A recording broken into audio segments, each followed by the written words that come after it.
Hi, my name is Xochitl Rocha, a bilingual ESL elementary coach in McAllen ISD. And today we're going to be talking about another strategy on how to connect content and language. The strategy that we're going to be focusing on is a social overview. It's a wonderful strategy to go ahead and review what the students have already learned on their own. It's a comprehensible output strategy in which the students are engaged interactively to help them communicate what they've reviewed or what they have already learned, or in new concept, getting ready for something different. Students are able to exchange ideas and they're having fun as they're doing it.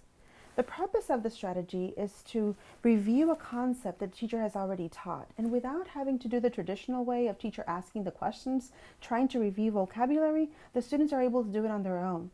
So in that case, they will affirm their knowledge. They're going to go ahead and discuss what they've already really learned, and the teacher is able to see if the students have or need any other further clarifications, to clear any misconceptions, but most importantly to hear them discuss and review within 5 to 8 minutes and hear the content vocabulary that they're using. And of course, it gives them the sense of pride that they've already learned a new concept. The materials are going to be simple. You're going to need the TEK, of course. In this case, we're going to be focusing on 3rd through 5th poetry concepts or poetry elements. You're going to need Post-its. You can use index cards, or you can use a poetry journal or the writing journal. And this extends the literacy of part, or the component part of the strategy, where the students are able to use pencils, pens, or markers, anything that they want or feel comfortable writing with. So the point is to give them that freedom to select how they're going to give you their responses. And of course, in this case, we're going to use a poem book. You can use any poetry book that you're using, any poetry format that you're using.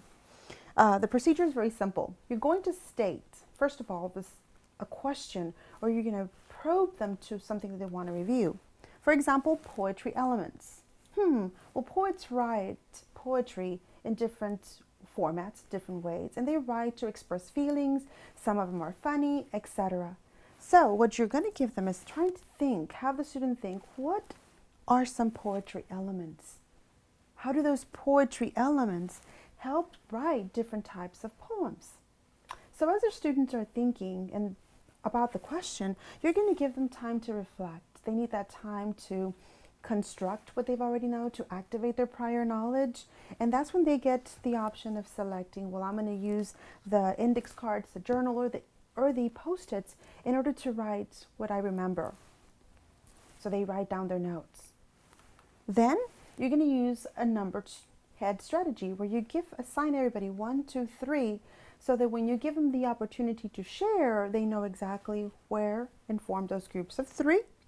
The students are going to take their notes with them, so that gives them the opportunity to read and write the academic language that they're going to be using, and then they share within 2 to 3 minutes. Give them 2 to 3 minutes so the students can actually share what they've written down and voice what they internalize. And that, again, it gives the teacher the opportunity to hear what type of language the students are using.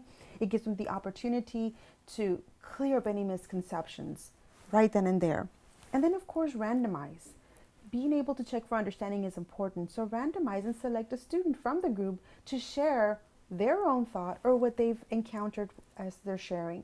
And you can do this several times within the group, depending on the time that is permitted. Okay, so differentiated instruction, well, you can, as the students are already engaging, they're already working with different types of learners within the classroom. But for the ELL learner, have them the opportunity to use their notes, their journals if they write something, so they can use that as prior knowledge. For the intermediate students, have them write an outline, just phrases, words. And for the advanced ELL learner, what they can do is actually ask them to write the sentences to be able to share. Okay, so it's a very simple strategy, the social overview, in which students are actively and socially engaged. It's a very informal way of discussing what they've already learned, and it gives the teacher that opportunity to see what the students are thinking out loud. I hope you can implement it. It can be done with any content area and to build that literacy connection.